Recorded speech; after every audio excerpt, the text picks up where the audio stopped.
Hello, everyone. Good to see you here inside of my Facebook live stream. I am your host, D. Lee Inspires. I'm that lady that helps you publish your book in 24 hours or less.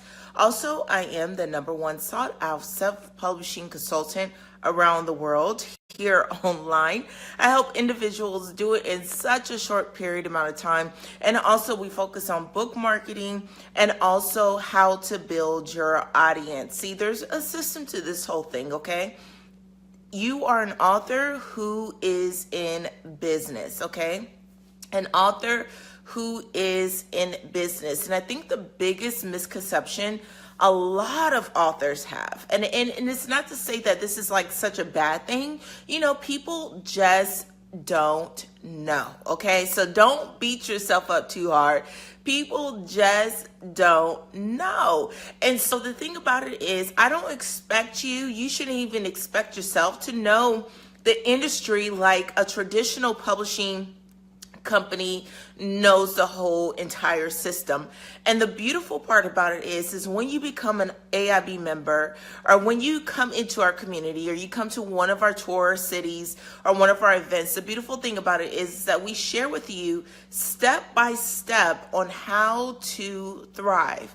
Okay, so let me give you guys a tip before we jump into the conversation with best-selling author Debra D. Jones out of Houston, Texas, by the way of Chicago, Illinois, okay? Now, with book marketing and getting your book out there, let's be honest with one another. People are not buying your books online because you are not marketing your book outside of social media. I don't know what illusion, perception, story you told yourself or somebody told you that it takes a certain amount of friends, a certain amount of followers online for you to become a best-selling author, or for you to sell a tremendous amount of books, or for you to really thrive as a self-published author. Do y'all hear that? Do you guys hear that? That's the sound of crickets. That's the sound of crickets. Because the truth of the matter is that bookstores have not died. They haven't died, so much so that Amazon.com has opened up actual physical bookstores nationwide around the whole entire United States. So evidently, them being in business,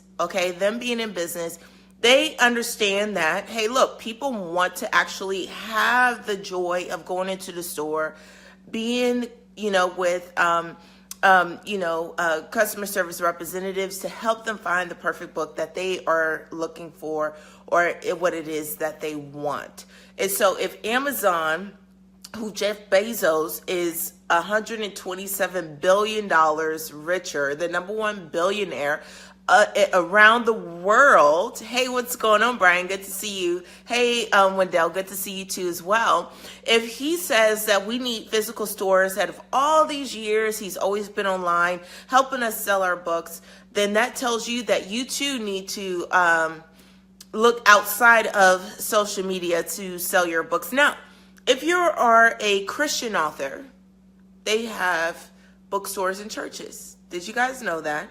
I know you do, because there's some local churches that even serve coffee or Starbucks coffee in their church to make sure you stay awake during church, right? And they have bookstores. And then you have local bookstores in your local area, your neighborhood, and then you have to think about the malls, right? And then you start thinking about the traditional bookstores such as Books A Million, Barnes and Nobles, and Christian bookstores, and so forth and so forth. So when it comes down to your book and marketing, you do not want to be naive thinking that it's one way to do something just because you saw some other author do it and they were successful at it, okay? So you're going to get a chance to hear from Debra D. Jones today, all right, this evening, and here's some of the things that she has used as a Christian author to really get the word out there and to expand her territory. And the beautiful part about it is that you get a chance to meet her in Chicago, Illinois. I want to say a huge thank you to all of you guys who are participating and watching this live stream. I do not take your time for granted, nor do I belittle it, if you want to say that, be condescending on my live stream here. I just want to say, real quickly, thank you. Thank you for sharing this. Thank you for sharing this in Facebook groups. Thank you so much for inviting your friends that who are authors who really need this information. And thank you guys so much for participating in our contest and our post too as well, and inviting your friends to attend the Chicago event on April the 21st at Skydeck Willis Tower. So let's see if Miss Debra is ready to come on. Make sure you have your phone in landscape, and let's go ahead and bring her on. Or that my volume is up. I think I took a screenshot by accident, but okay. Let that be the reason. Good to see you, my friend. Hey, how are you, Desiree? Wonderful. How was your day? My day was good. It was good. I was excited. I'm very happy to hear that. I'm very happy to hear that. Now, before we jump into it, I definitely want to ask you this question, because a lot of people don't know this. I'm very, very proud of you, Miss Debra, because you have sold books at your workplace. You sold books. You always tell me, I was like, one time I was like, make sure you always have your books on you. You said, oh, honey, I have them in a clear Ziploc bag in my purse at the store, at the gas station. Tell them, how is it that, you kept that in mind? Is it because you wanted more book sales, or is it that your focus was getting this message on how to pray when you don't have time, devotional, in as many hands as possible? I want them to understand that concept. So actually, you hit the nail on the head. The truth of the matter is, I wanted as many people as possible to be able to have access to the book. And one thing I know about not just our books, but anything that we have, any product, any service, anything that we do, people don't know about it unless they know about it. Right. And so if I don't tell them about it and you didn't tell them about it, how are they going to know about it? Right. And so I made it my business to make sure that I had it available for them. As a matter of fact, I told you I keep them in my bag in a Ziploc because I don't want to get messed up. But then I went a bit further too. I made sure that I also recorded it. I have it as an audio book. So the people that don't do paper books, hey, you can listen to it. So there's no excuse for why you don't get a chance to hear what's going on regarding prayer. Listen, guys, did you not hear that? Listen. There's so many different formats, and let me really expound upon that part that you just said. It's an audio book too as well, because even water comes in different forms. You can make it a solid as ice. You can steam it like vapor, right? It can be hot, it can be cold, but bottom line, it's still water, right? And so the same hot water that we use to soften a potato, we use to harden an egg, right? And so she's saying that this book is to either get you in line, harden the egg, or soften the potato to say, you know what, it's okay. And she said that, hey, look, I'm going to have it in so many different forms, even though this is water, but I want to make sure that I can provide it in so many different forms. So for the person, it's not just the person itself, it's the learning style, because this is a devotional, right? So it's for the visual learner. You may come onto her live streams, be a participant of her group too as well, or her broadcast that she has on Periscope too as well at Debra D. Jones, and you may have to see it, right? Then you may be an auditory learner. Maybe you have to listen to it with the audio, and it's for affordable price, right? Or maybe you have to be a kinesthetic learner. You have to actually turn the page and write inside of the book to actually get it. So her goal is not just get it in as many hands as possible, but also to make sure that she has so many different formats for each learning style, because it's important that you guys get that resource that you need. So what else can you provide for us in regards of the format and what's inside of the book? Well, in terms of the format, again, it's available as an ebook and an audiobook and then printed paper because, as you said before, people have different learning styles. They have different levels of comfort of how they want to handle information. And I just happen to be a person that I handle it in many forms. So I thought of myself, too, when I was rolling out the product. So it would be available, accessible to me in whatever form I needed. The other thing is that it's a 31-day devotional, but I thought the best way to present it was to look at the categories that people in general, are interested in. Right. And that's faith, family, fear, finances, and then one section that's just called life. Right. And so, I've got a lot of feedback, great feedback about it being very concise and just kind of hitting on everyday life. Because sometimes when people are, when they're reading the Bible, when they're praying, they may have an idea of how it should be. And sometimes it's really, really formal. It's really formal, but in my personal experience, I found that God is a God that's not trying to confuse you anyway, first of all. So if it's too hard, that's a conversation that you can't even have. And so that was my goal. And again, to get it to as many people as possible so that they wouldn't think of prayer as being something that's so difficult and so foreign that they didn't want to do. Yep. Like a routine or something like that they have to do, like a chore or something like that. It's something, prayer should be, and devotion on their time should be, something that you want to do. And it's true. We might say we're all busy, but we make time for what we want to do. So it's time. Let's wrap this up around time. Okay. Because I may be asking personally here. And if you guys are enjoying this broadcast, make sure you guys are inviting at least 3 to 5 of your friends here to join in on this conversation, because we're looking at your questions. We see you guys are coming in. Shalandia, thank you so much for coming in. And also our friend, Lartarsha, thank you so much for coming in on this broadcast. We greatly appreciate you guys here and sharing this out and giving thumbs ups and hearts and wows. Now, when it comes to time, sometimes, Miss Debra, okay, I'm going to speak for everybody, okay? So I will be the voice of we the people, okay? I am we the people here. All right, so when it comes to time, and I'm guilty of this, I know my to-do list is long.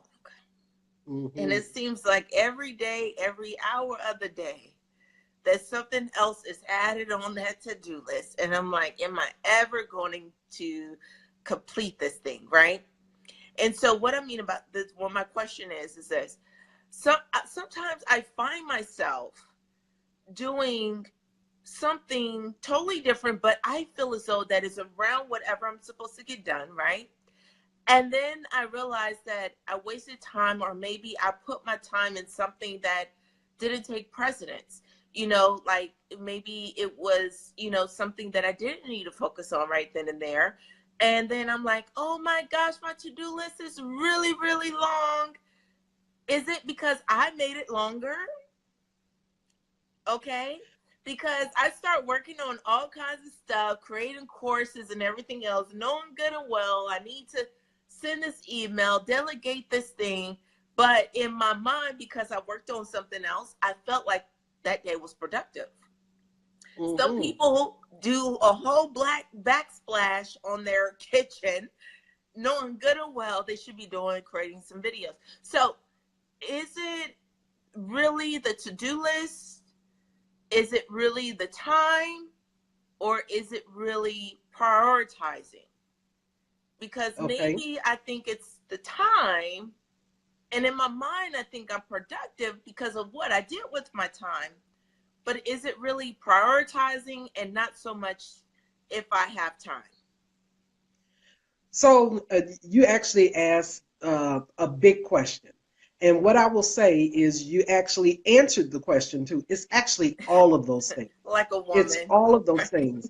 And this is what I found, the same way that I deal with prayer, I deal with time, and I deal with life.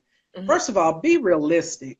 When I think about how, and I'm guilty of it too. That's why I've gotten to the point where I'm better able to manage certain things related to time and what needs to happen. I think of time, what we do a lot now is we take time and just consider yourself having a piece of carry-on luggage. All right. You know, and I'm just using that example because I'm always packing, right? You got a piece of carry-on luggage, but why do you have enough stuff to last like 3 weeks and you want to put it in the carry-on? Right. That is true. I mean, and listen, the people that make luggage, even they recognize who you were. They got the luggage now where it has a zipper that you can expand it and make it bigger. Wow. So Okay. we're trying to compact too much stuff in each day. We're trying to put too much stuff in time. That's one thing. The other thing is that we are not looking at what's most important, do the big things. And the big things doesn't mean stuff that takes up a lot of time. It means the things that are most important. And so we don't always do the things that are most important. And then the other thing, and this is just being real. We get distracted by the least little thing. We do. You know, the least little thing. So we are not, and we think we're really good at multitasking. Alice said out. We think we're really good at multitasking, and I'm going to tell you the fallacy of that. Okay. We are not. We are not. It's been proven. Scientists have proved that there are certain things that we have to do that require our direct observation, our direct focus. Like I can walk and talk at the same time, you know, but to walk, talk, try to play basketball and text at the same time, you can't do all of those things. And one of the analogies that I like to use is if you are driving around in your car trying to find a particular address or something, why is it that if you were driving around, you can't find the place and you have your radio on, why do you turn your radio down? You know what? Or if Why? something goes on with, when I see that light pop up, I'm telling everybody in the car to be quiet and cut the radio. I don't know why. So tell us, why do we do that? Well, there are certain things that we do that we need to do with our time that we need to be able to focus on, and we are not really multitasking. Like certain things that we're doing when we think we're multitasking, we're really stopping and starting. We're stopping and starting. You said shut your mouth and keep on talking. Slowly and funny. Yeah, we're stopping and starting, but they're almost like in microseconds, so we don't realize that we're stopping and starting. And so what we can do and what I've learned to do, I'm telling you, I've had to train myself to do this, is to make yourself do whatever it is for a period of time. Like if you know you have a task that probably is going to take an hour, you know, you might not be able to focus for a whole hour. But if you can make yourself focus for 5 minutes at a time without checking your email, without getting on Facebook, without going to Messenger, then you will find that you get more accomplished that way. That's one of the things. The other thing that I wanted to mention, as far as our to-do list, with all of the apps, with all the technology, everything that's available to us, that's great. And I do use a lot of technology to help keep me focused, to keep my time working well. But some things, I can just go old school. I will write a to-do list, right? Right. And the problem is we think if we write a to-do list, it's done. It has to be done today. Right. Not only is it done, but it has to be done today. Right. And so whatever's in our direct focus, we think it needs to be done today. No, it doesn't have to be done today. And as a matter of fact, if I have 10 things on my list and I start to prioritize, okay, I did this, I did that, and then the day is ending, well, that if it's something that has to be done, move it to the next day. That's right. Just move it to the next day. And if it's something that didn't have to be done, just scratch it off. Be done with it. Right. You know, and live again. So, yeah. And I totally agree with that. I think what you're bringing back to my remembrance, when I first started 6 years ago, I said to myself, if I just get 3 things done before 12 noon, right? I wake up at 6, take care of myself, brush my teeth, wash my face, take a shower, do all my things, right? And if I can get 3 things done before 12 noon, I feel productive, right? And so you said something. we have to program ourselves. So you gave them a tip. You said, hey, look, yes, you may be old school or you may use technology, but scratch it off and realize that if it's not done today, your mind has been trained that it has to be done today, but relax a little bit. If you do not get it done today, move it to Friday. If it's not done on Friday, move it to Saturday. But the dilemma with that is the procrastinators, Miss Debra. Now, the procrastinators, I will keep moving it and moving it and moving it, right, Lakia? And so then it's like, if I write it down, for me, I'm different. If I write it down, I feel as though I've done it. Because I feel like, there's some people who write things down, who say, or tell a friend, and they do it. TD Jakes, no, it was Les Brown. And I think in a phone conversation, I shared this with you, and I'm just going to share it with everybody else, right? Les Brown said that he went to his friend's house, and there was a dog on the porch. And the dog was whining, right? And so Les Brown asked the owner, the guy, he was like, why is your dog whining? Like, what's up with this dog, yo? Like, what's going on? And so then the guy said, he's sitting on a nail, right? And then so Les Brown says, why is this dog sitting on this nail like this?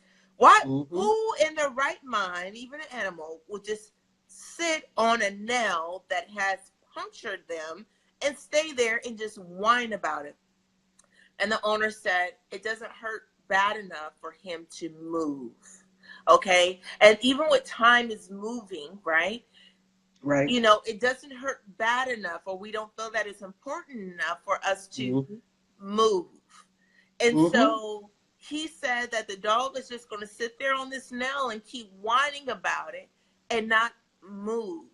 And so sometimes we can complain about a person who ain't did nothing, complain about a person who took your stuff or stole your idea, complain about a person who, we always like to put the responsibility, as humans, we put the responsibility on somebody else because we don't want to take it on, because it may be painful that we weren't mindful of our time, and we push it to the next day, push it to the next day. So with that being said, even complaining about something, we feel as though that we fixed it. So what do you say to the procrastinator if you're saying, hey, be a little bit easier on yourself, move it to the next day, try to get some things done. We're human. If you can't, stop beating yourself up and thinking that you have to do it all in this day.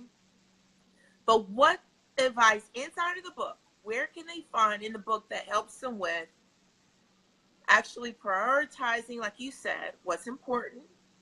Where in the book can they find that to help them move forward? Because that devotional is retraining yourself for 30 days, right? Yeah.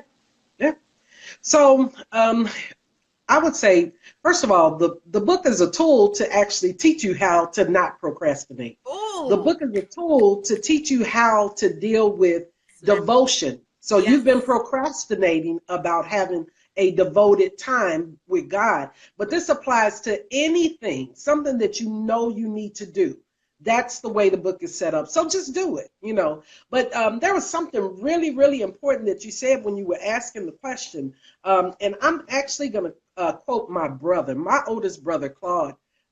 There's 8 of us. I'm the baby in the family. And the other day, his daughter posted one of his quotes, and he's just a man of wisdom. And so here's the quote. He said, life will sneak right past you while you're arguing, complaining, and focusing on things that don't matter. Say it again. Life will sneak right past you while you're arguing, complaining, and focusing on things that do not matter. So you can change the arguing, complaining to something else. It could be whatever. Life can sneak right past you while you are sitting around waiting for somebody to tell you what to do. Life can sneak right past you while you're watching the next person in line and trying to steal their ideas. Life can sneak right past you while you say, I'm waiting on tomorrow. So here's what happened with me. And like I said, time management had to become my tool because I've wasted time. Mm. So I'm not telling you something that I heard or I read in a book. I'm telling you my life. So in my own life, I waited until, and when I tell the story, I always say, I waited until I had AARP. So I waited until I was over 50 before I made a career change. Mm-hmm. And the reason I made the career change is that I was like that puppy that was on the porch, that was laying on the nail. And guess what? I decided that that nail hurt too bad. Mm-hmm. And so in order for me to change my situation, I had to change what I was doing. And so what did I do?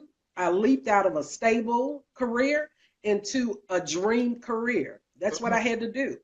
Mm-hmm. Now, first of all, as human beings, change is always uncomfortable. Mm-hmm. All right?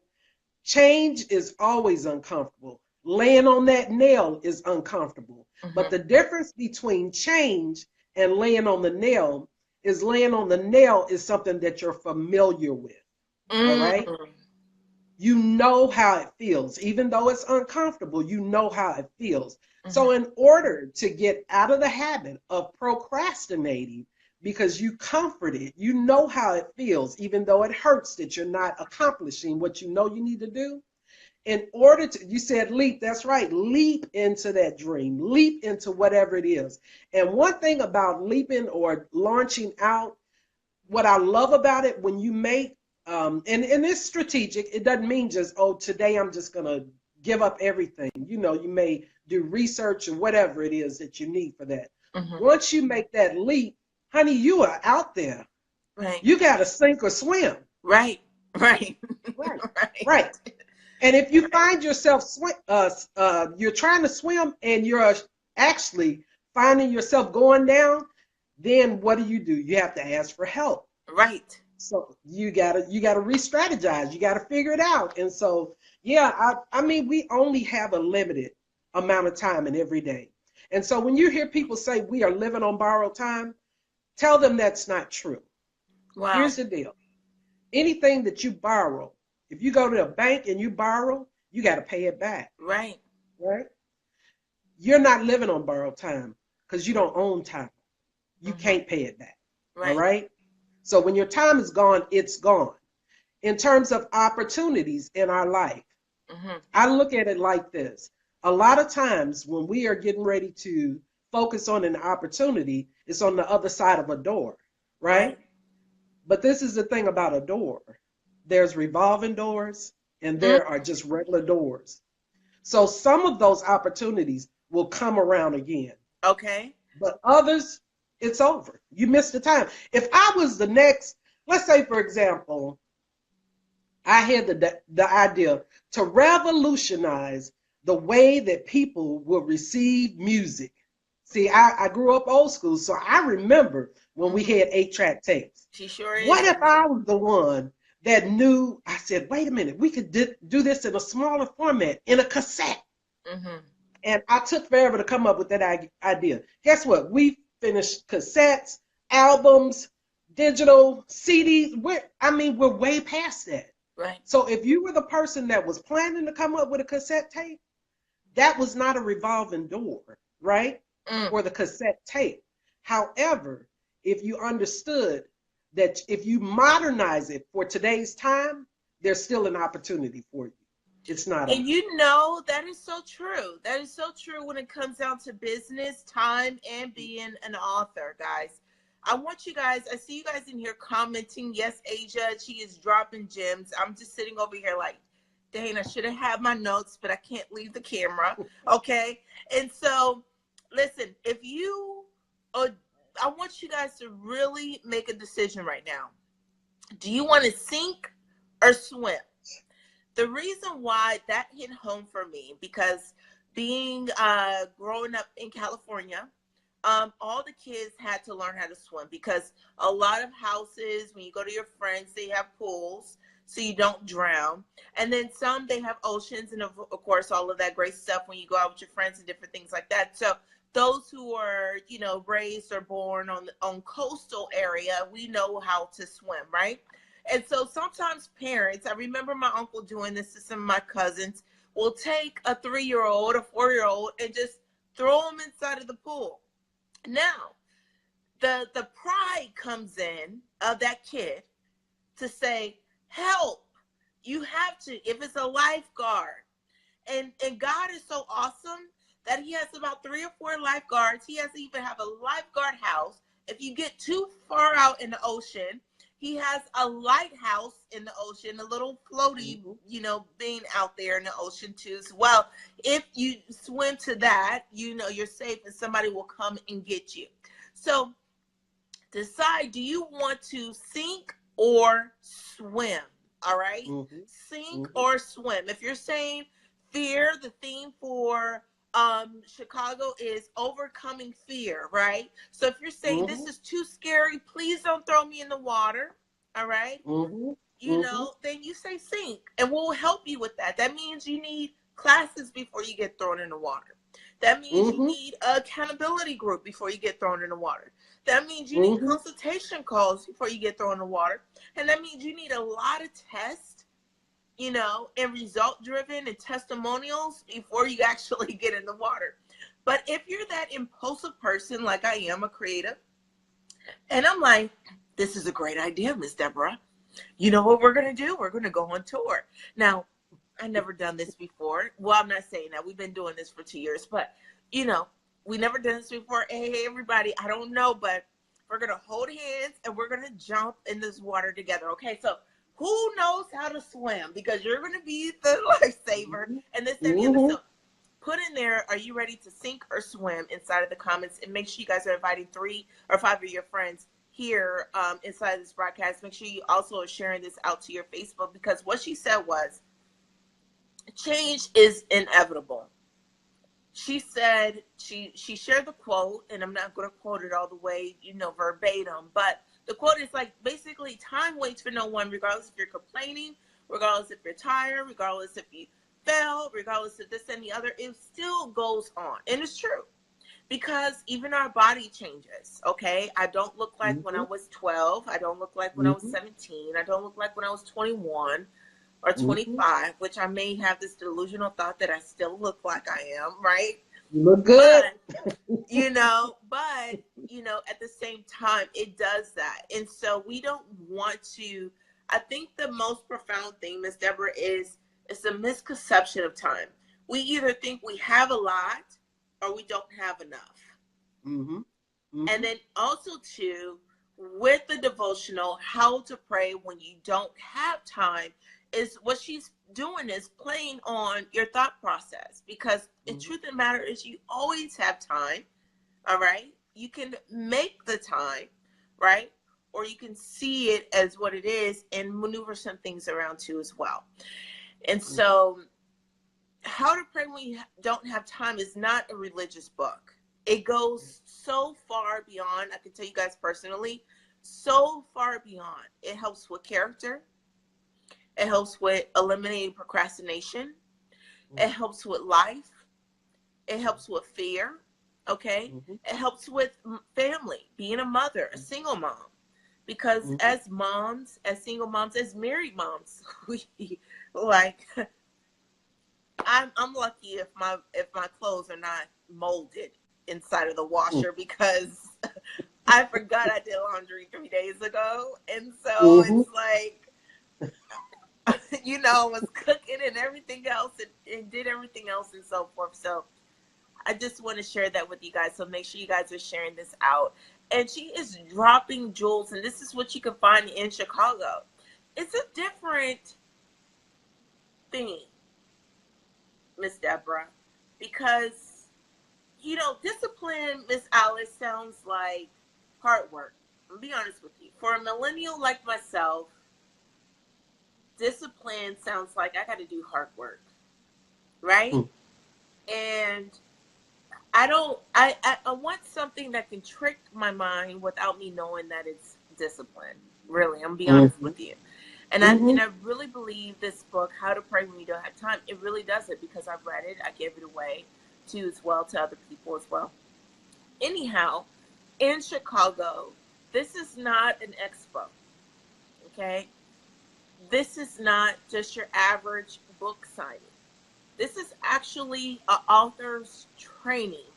And the beautiful part about it is, just like Miss Debra has done today, Asia, Tangela this week, is took pieces out of their book and offer you guys a free training on this live stream.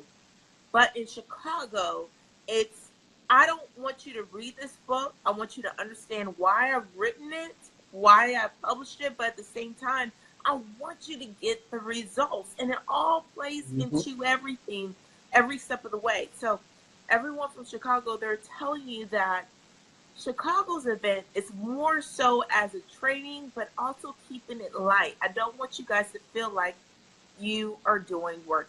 So, Miss Debra, in the devotional, what is devotional? Because we think like, oh, I may miss a day at the gym, right? Devotional. Oh, I got to do another 10-day challenge, 30-day challenge, devotional, right?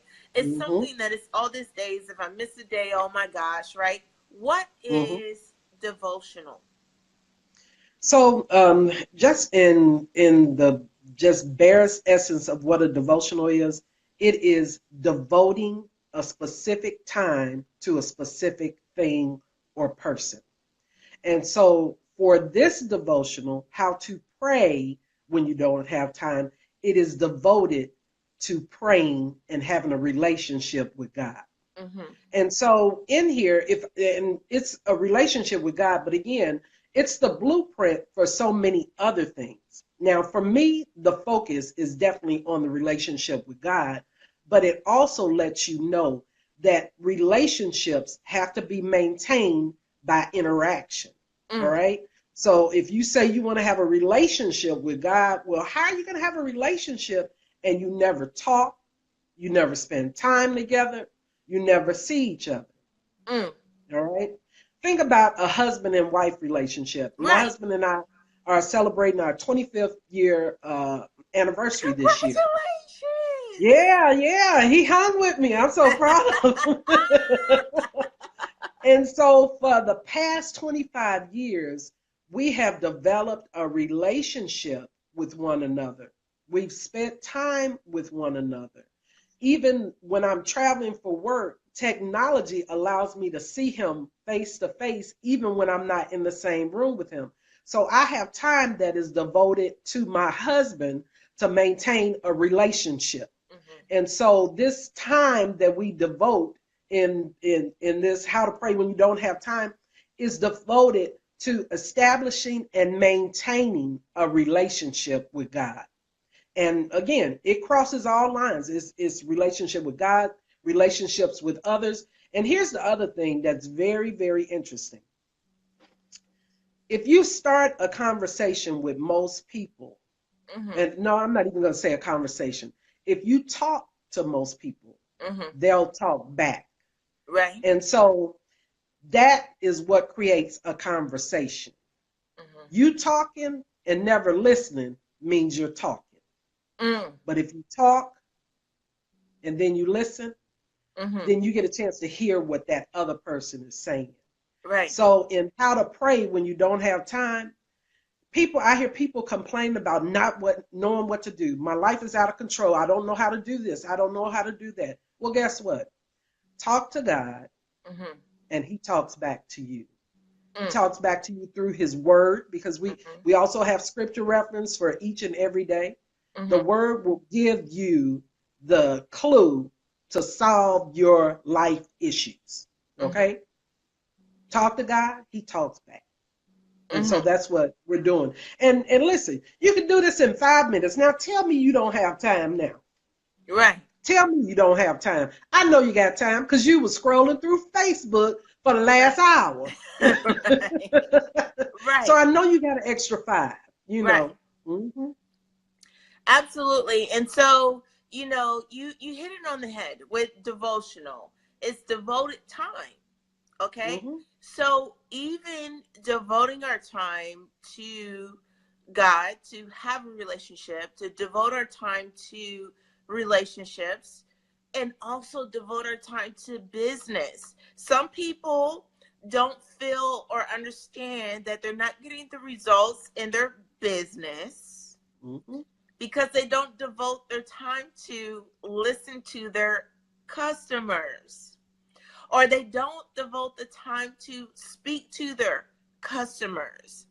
Sometimes I even have one-on-ones, and it baffles me a little bit, because I know if I had a one-on-one with Oprah, I would have so many questions. If Oprah said, or Tyler Perry, or even, Michelle Obama would say, you have 30 minutes.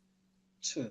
I would have a list of questions, right? Right, Regina? Good to see you, Reba. Good to see you, Gina, here in this broadcast. Thank you. Right? And so, but we just want to hear their voice. We want them to say, hey, I'm doing this. And I'm like, do you have any questions? They're like, oh, no, I just, was going this direction, and I just need to get a yes or a no. And I'm like, oh, okay, well, that was $197. And, but when you're saying that, devoting that time, a lot of us feel as though because of a post is some form of communication, and it's not. We think because we post about our book, or we post about XYZ, that people are just going to buy. Or we feel as though that we said this and this and the other. You may not have commented or responded to somebody saying congratulations, or whatever the case may be, that you have this relationship in your business. As an author, you have to devote time. But that doesn't mean, like Miss Debra said, all of your time. I know you have, she said, I know you have 5 minutes, so you're going to really say you don't have time? So really, the title of the book is a rhetorical question. It's a rhetorical statement, because in our heads, we think that we don't have time. So she says, oh, how to pray when you don't have time? There's an audio. You're working out, you're driving in traffic, you got to work. Listen to day 1. Listen to day 10. Listen to day 4 on your way to work. Excuse me. Write. If you don't want to write, have this conversation. And she said a part of the conversation is listening. She said you start off by talking, but then when you have to listen, that's when it comes in. So in Chicago, the tips that she's going to provide, the resources, and to be able to touch. Now, see, Oprah, I'm telling you, I ain't got Oprah money, so I can't pay for Oprah to come. I ain't got no TD Jakes money right now. TD Jakes charged $50,000 for 30 minutes. I already checked, okay? I ain't got that right now, okay? But the thing about it is you can't miscredit those who are self-published authors to actually get you to that point, and that's the thing. Debra, is this true? This statement true? I know it is for me, but I'm going to say this. When I started off, I had this thought process. If I just do a little bit every day, eventually I will make it, right? If I do a little bit every single day, eventually I will be successful. Eventually I will sell the books. If I just say 3 people selling 10 books, that's 30 books a week, 30 books a month, eventually I will make my goal, right? Is it true that if you just, to the person who this may be seem overwhelming, this is another thing to add on their to-do list. Is it true that if you just devote a little bit every day, eventually the relationship will get stronger with God? Eventually your business will grow. Eventually your relationship will grow because you've written more books, right? Yeah. So eventually, if you devote a little bit of time every day, you'll move from where you are to somewhere else. So let me kind of clarify that. If you are on your way to a destination, then you need to start out in that direction. All right. So what I mean by that is some people are doing a little bit every day, but they are not being productive to the end game. All right. So if I am in business Mm-hmm. and I am an author, Mm-hmm. if I'm doing a little bit each day towards goals that are going towards publishing my book, if I'm working on my cover, Mm-hmm. if I'm getting my book formatted, Mm-hmm. if I'm making sure it's laid out properly, Amen. those are towards the path of getting my book published, right? But if all I'm doing is thinking about it, listening to other people and what they're doing, there's nothing wrong with that because that's a source of inspiration and encouragement. But if all you're doing is watching other people, guess what? You might find out you're going in the wrong direction. I'm going to share a story.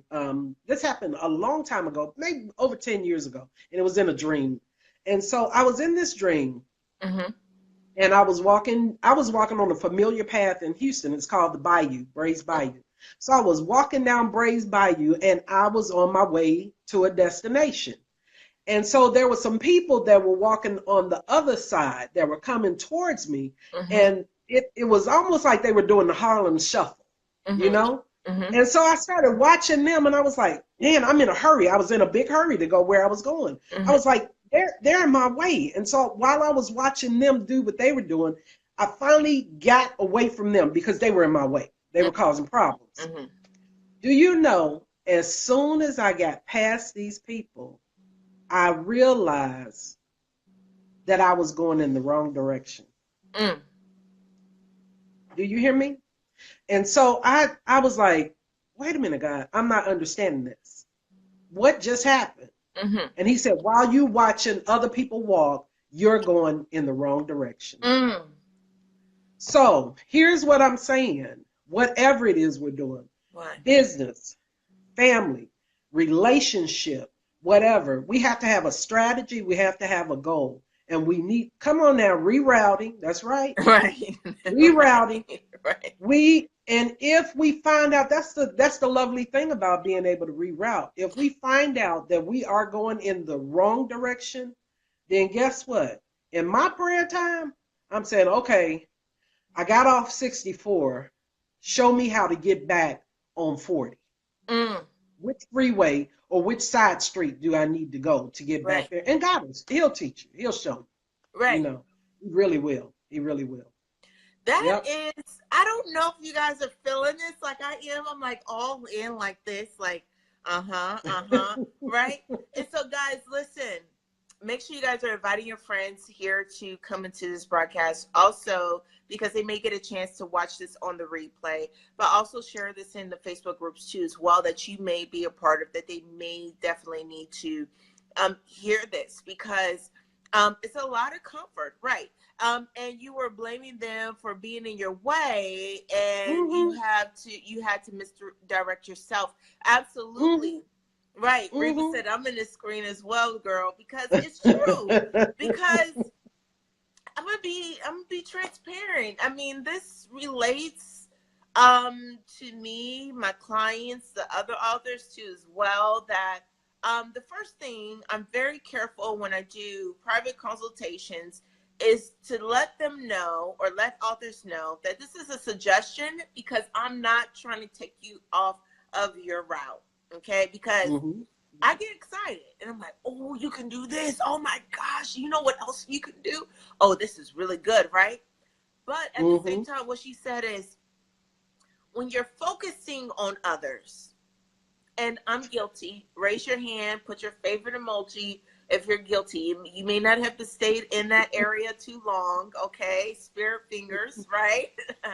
Yeah. But I have, from different influencers, from male to females to different races to this and the other. And even Asia said yesterday, you can't compare your canvas when you're creating this masterpiece or this art. You can't compare your canvas to someone else's. And so that's it all relates, right? And so when you feel as though, this is what's so profound about it. When you may have an idea, the second thing is you have a plan. You had a direction, a destination in mind. When you do your GPS, you put in a location. It's not like you just turn the GPS on and you start driving, right? So you put in a location. So you know, you have an idea of where you're going or where somebody told you to go. Mm-hmm. Then you're seeing all these people, and you may be in traffic and say, oh my gosh, these people are in my way, I'm running late, this, that, and the other, and so forth, right? But then she said, I realized that as I was complaining, and she talked about it with time and everything else, as I was saying this, they're in my way, and I just stopped to say, I'm just overwhelmed. I'm just going to stop and watch them and see what they're doing and all that stuff, that I had to be rerouted. I was going in the wrong direction. How many of you guys are feeling like you are going through the wrong direction? We take no judgment here. It's okay, because in Chicago, we want to make sure that we equip you with so many authors to help you go in the right direction. Mm-hmm. It's time for you to get rerouted. Mm-hmm. Rerouting, right? And when it reroutes, the phone, the GPS has to figure out where you are. And Mm-hmm. then the beautiful part about rerouting is they put you on the fastest destination back. They try Mm-hmm. to find, this is the fastest route. This Mm-hmm. is the fastest route to get you to where you are. So it does not, when you get rerouted, you don't feel like, oh, I got to do all this work all over again. Right. Mm-hmm. Right? I don't Mm-hmm. know. I don't know about you guys, but I feel rerouted right now because um, I hired people, and, because I saw other people doing it, hiring all these people to relinquish power and seeing different things. I don't know. I'm just talking to the people right now, speaking for them, and to hire this person for this, hire this person for that. And it wasn't how I thought it would to be. So then it's rerouting. Then I Mm-hmm. had to get some devotional time to say, Lord, Mm-hmm. I need to hear from you. Reroute me. I can't do this by myself. As an entrepreneur, you got to get honest. You That's right. cannot do it by yourself. Mm-hmm. Lord, please reroute me. Mm-hmm. Right? Right. Because this has to happen. And so then also with that too as well is that, um Miss Deborah, I love you so much. I mean, I just Same want here. all these other individuals to get your book. You guys can definitely get her book at Amazon.com, How to Pray When You Don't Have Time. If you guys are in the Chicago area, put in your favorite emoji, okay? Because definitely, and U-turns are okay. I never heard anybody complain about making a U-turn. Have you, Miss Deborah? Mm-mm. No, you do it when you have to do it. Make a U-turn and just get back on track. That's the thing about it. That's the thing about it. Desiree, one thing I wanted to mention here today too, for those that are listening live, I actually have a free gift for folks today. I have a free gift. No way. Uh, I love you, Dr. Andrea, too. I have a free gift. So we're talking about fear. Remember, I told you my book is Right. Faith, Family, Fear, Finances, and Then Just Life. And so I have the downloadable audio version that I'm offering for free today with a code. And it's going to be for 3 days only, 3 days. And mhm, OMG. Wait yep. a So I'm going to minute. put it, yeah, I'm going to put it in the comments.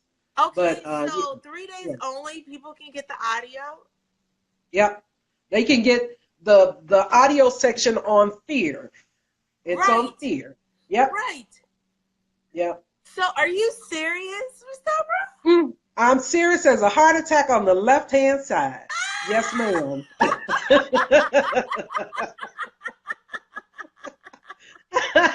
This is such a blessing. Yep. Invite your friends here into this live stream. There is a blue share button right there below where the comments are. Share at least 5 to 10 of your friends so that they can see this code. Make sure you also click share to share in your Facebook groups or even on your page to your personal page to share this code. So you're saying, man, this is insane because I got to do laundry. So I'm going to listen to this while I clean up the house. Okay. Yep. Okay. It's Yes. been a long time, I tell you. So, wow. So they get the free audio. So that's good. That's really, really good. Reba said, thank you so much. I appreciate it. Oh, But you're I want to welcome. support you by buying your book. She's going to go ahead and purchase your book. Thank you, Reba, so much for buying her book in full, because, this is just one day around fear in the devotional. So you definitely want to make sure that you get the entire book. But this is really, really cool because people think of fear as a scary thing. Some people think of fear as a bad thing. Mm-hmm. And to counter out a positive negative, sometimes fear can be definitely a good thing, right? And Mm-hmm. so saying that, for you to close it out while you're giving the promo code, this is something for you to think about. You said, hey, look, I started when I had AARP. So talk to those individuals who feel like it's too late, because we talked about jumping in there, we're going to sink or swim. We talked Mm-hmm. about time, and then we talked about devoting our time. We also spoke about, hey, look, just do the best you can with what you have until you can do better. We talked about the psychology of procrastination. Is it really that or no? And then we talked about it's okay to make those U-turns, and sometimes you're going to reroute, but stop. Don't compare yourself, because I think we kind of bring fear on ourselves by grading ourselves, like giving ourselves a grade. We perceive it to be an A plus, Mm-hmm. but it may not. We don't know what it took for them to get there, right? But talk to those who may be in the AARP. That's the best way I can explain it, right? In that type of category, I say 45 and up, Mm-hmm. to feel like they wish it coulda, wouldas. And it's Mm-hmm. scary because they're not a millennial, but they do understand social media because they're on watching, right? They Mm-hmm. do understand email and stuff because their job requires it. But Mm-hmm. when it comes down to a goal, their relationships, their time, they're like, we get comfortable, right? Mm-hmm. After a certain age, you're like, oh, I'm cool. House, 2 cars, dog. Kids are doing well. They're in college. They Mm-hmm. graduated. They got their own place. Credit is Mm-hmm. great. I'm Mm-hmm. cool. But what about those who still have an assignment that is pulling or unctioning them to complete that in their AARP? Mm-hmm. So that's the thing about it. And you made a key statement there. They have something that they know they have to accomplish. Right. Even in the complacency stage, there's more to your life than this. Even though you're happy, your marriage is good, your kids are grown up, they went to school, they're doing well. No problems. You got the house, it's just about paid off. You got a car, it's running well. But there's something else that you need to do. And so I will just share, for me, that is exactly what happened.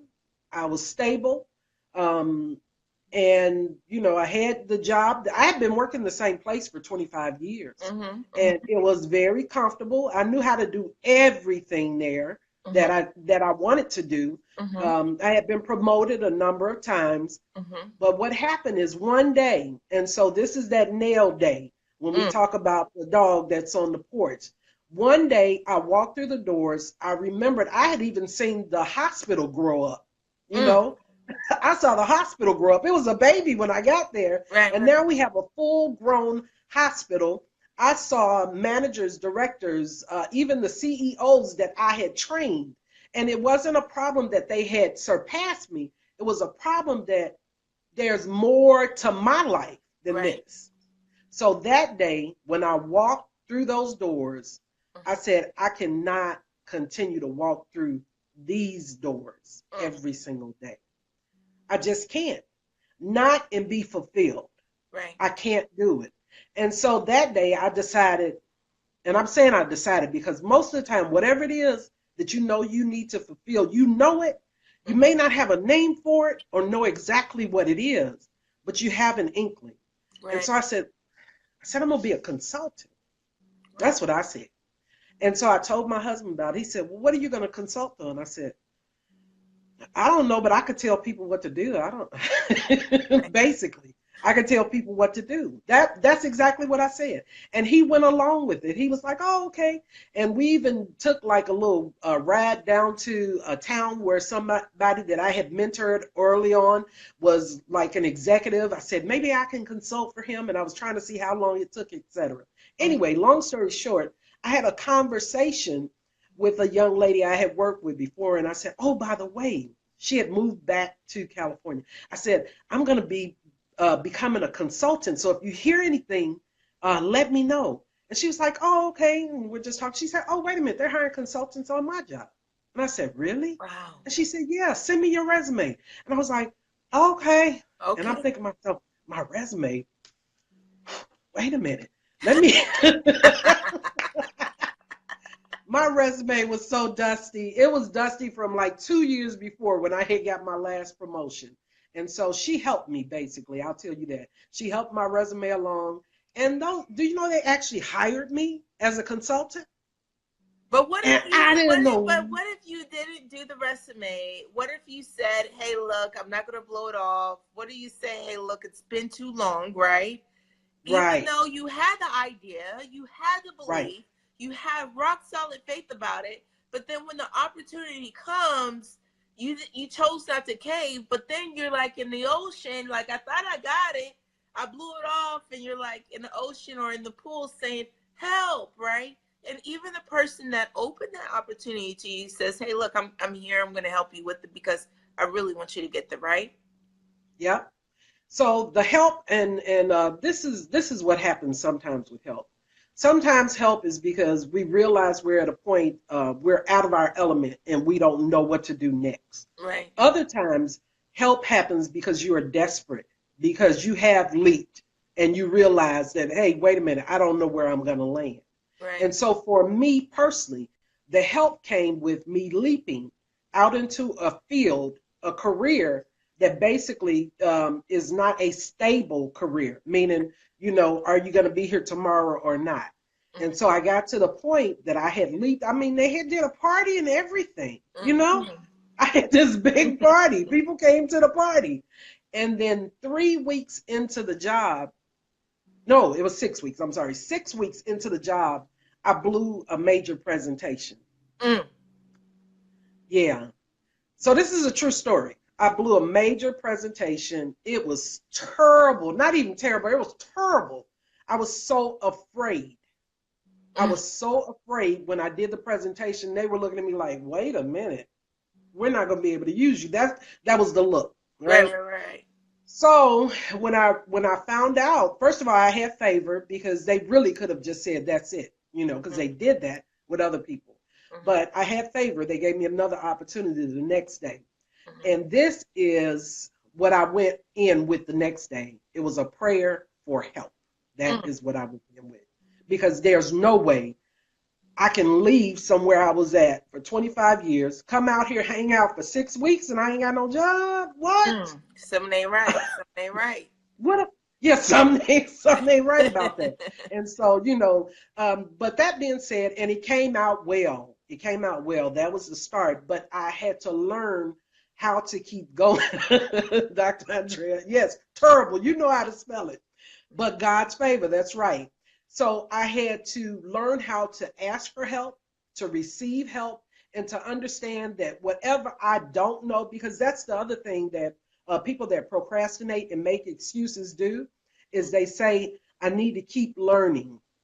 I need to keep adding on. But do you know by the time you finish learning, time's up? If you know everything already, what's the point? Right. Then if you stop learning, yeah. So you remember I told you the job that I was at, I knew how to do everything. Right. Within that realm. So with that was the pull. That was the thing that said you can't be fulfilled with this because you can't even learn anything else. Wow. You can't. There's nothing for you to learn in this realm. Wow. And so the human psyche, we need to keep growing. We need to keep changing. Mm-hmm. We need to keep evolving.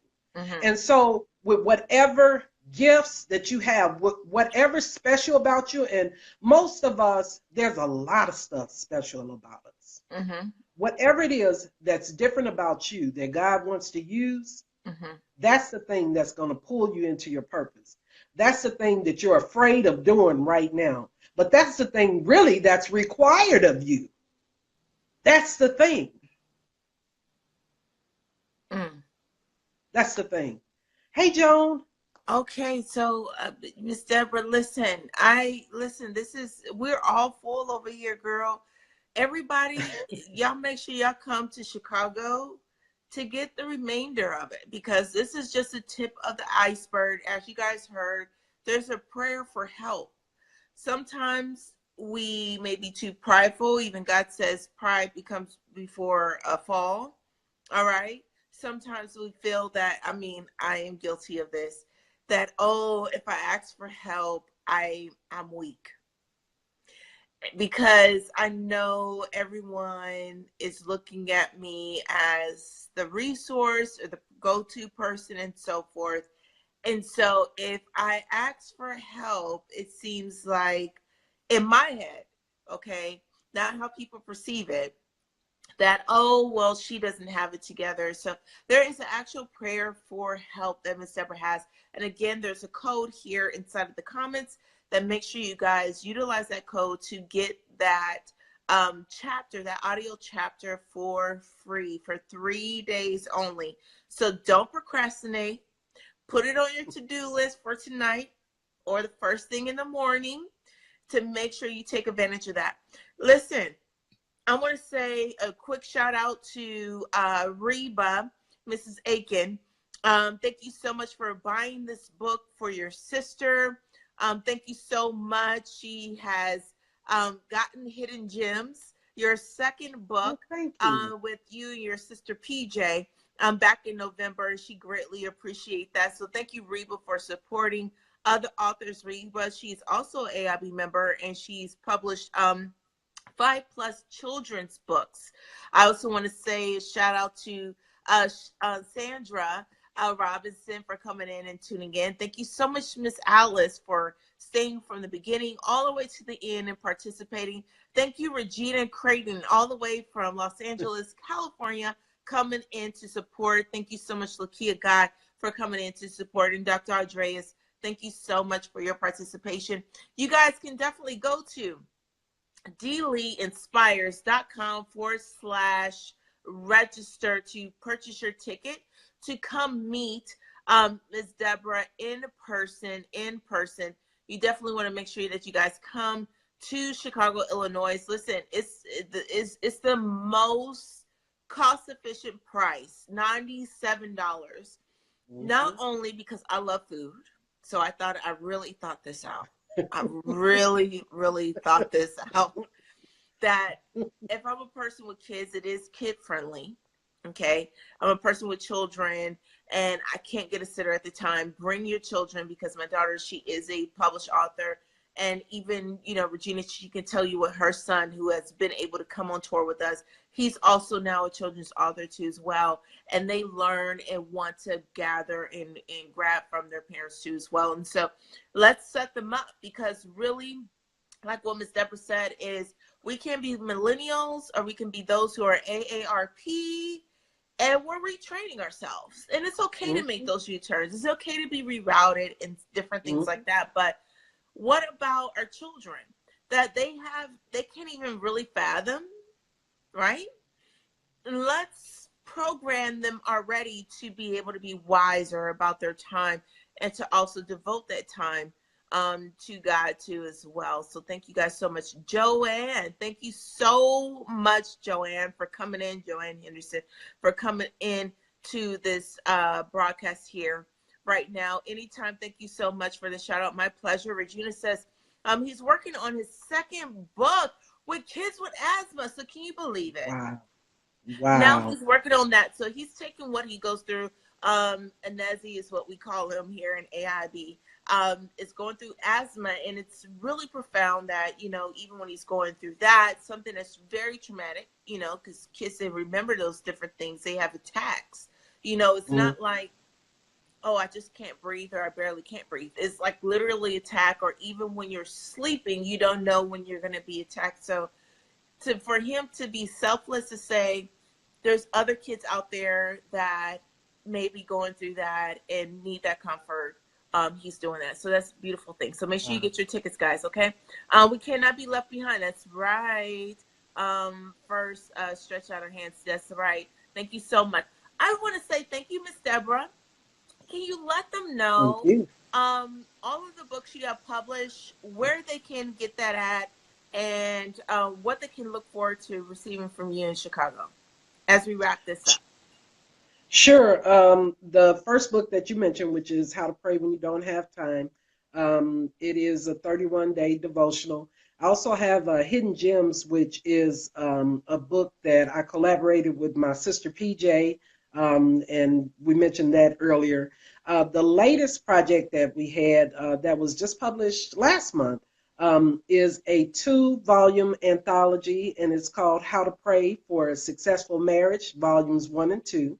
And we have 45 collaborating authors and prayer partners between those 2 volumes. So there are 4 books that we have there. My husband and my son collaborated too with those books. So we have those. And then, of course, I mentioned the audio book of How to Pray When You Don't Have Time.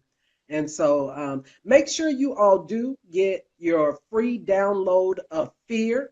I put the link inside the comments here, so you can go on there. Use the coupon code of AIB Nation, and you'll get 100% off of that audiobook. Well, the portion that's Fear. So use that code, and I hope that you will be blessed by what you're hearing there with the book. Yeah. I'm like scrolling through the comments now because I'm trying to find the code. I'm trying to find it.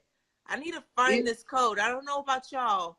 If y'all not scrolling like I'm scrolling, I'm looking through it right now because I got to find this code because, I have the book. I read the book, but I think, sometimes it resonates a little bit better, when you have audio and I can read along.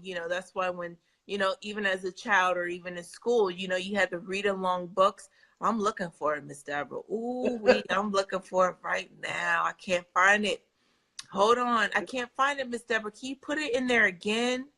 Just so sure. those can make sure they get it. I'm looking. Let Ooh, me, I let me can't drop it see it. in. Where Let me is drop it. it? Maybe I put it under somebody else's comment. Let me drop it in here again. Hang on. Okay, yeah, just drop it in there. I know, right? It's so nice, right? I have the All right. manuscript about asthma. You know what, Reba? We greatly appreciate that. Yes, Miss Ever, please drop it in there again for us to receive that because I plan on working out tomorrow at some point of the day. And I want to be able to listen to it over and over again to really reprogram myself to hear it from your voice because we have our self-talk and I don't want to give my Hmm. time to talk myself out of it, right? Right. People can get motivated from this broadcast, right? And Mhm. then once they leave, we talk ourselves out of it. So I really want that download. I know everybody on here wants that download to be able to hear it over and over and over and over again so we don't talk ourselves out. So I want to say thank you for joining us here on this tour and being a featured author. Thank you so much for your time and sharing your wisdom and your insights with our audience Mm. today. And thank you so much for finishing what you start in an awesome amount of time. This is the time lady. Okay, that's what I want to say. The lady who knows how to manage time, help you manage that, and also devote your time to God on how to pray when you don't have time, and also relationships too as well, and every area of your life. And so you definitely want to make sure that you're in Chicago. We do have live stream access available. If you're not able to get a ticket to Chicago, make sure you guys go to dailyinspires.com/register to gain access, virtual access, to be able to be in the moment from the comfort of your home. So thank you again, Ms. Debra, for joining us. Thank you. Man, listen. Okay, listen, right? So The thing about this whole broadcast is, or all the authors who you guys had a opportunity to listen to this week is, um, I was a little biased, okay? Because I was asking questions on my personal journey too, as well as a business owner. And I'm going to ask a question that everybody else wants to ask too, as well, but we talked about with Tangela from entrepreneur and being transparent. And then we went from, being that creative, my mind goes, AIBs, they know me, okay? They know me very, very well. Like, look, Des, let me help you in this area and that, right? But I am a creative. And then it's like, look, we need to manage that. Where are you putting your time? Devoting your time. And I never knew that about devotional. I never knew about what devotional was. And I see you guys are enjoying it too because you're giving up hearts. You guys are sharing this out. You're inviting your friends here into this broadcast. But I never knew about what devotional was. And that means devoted time. So I want you guys to put in the comments make that declaration today here in the comments. What are you devoting your time to? What are you devoting your time to? And so I want to offer this out where you guys click on that link where you can get live stream access. But I really want you guys to be in the building because we're going to overcome fear. So Skydeck is 103 stories in the air. And the event is immaculate. All the walls, so we're going to be in the venue space, and all the walls is glass that we're able to see, I think, 3 to 5 states out. So it's going to be beautiful. And then we provide you guys lunch. And then also you have access to the attraction. So we're going to go upstairs another level and actually stand out on the ledge with your book. The beautiful part about it is that you may be afraid of heights, but you're able to take your book with you. So you're able to take your dream with you. So you're not by yourself. So some of you guys may say, I don't have family support. I don't have friend support. I don't have coworker support. I really don't know, but you're going to get rerouting in Chicago. And so you guys definitely need to make sure that you guys are there. And, the comfort is in that you're not doing it by yourself, and you have other individuals. Miss Debra says it's not something that she done read in some book. It ain't no class that she done took. She's teaching from personal experiences, and that's the beautiful part about learning from other authors and also entrepreneurs, because as my brother said, a wise man learns from other people's mistakes and decisions, but a fool learns from their own. Choose today to learn from other people's mistakes when you come to Chicago at the Skydeck on April the 21st. Thank you guys for your time. Thank you guys for your devotion here to the authors and business community. And thank you guys for sharing, inviting, and also participating in the conversation. I appreciate you. I love you guys. Okay? I believe in you. And you have the power to change the world. I'll see you guys soon.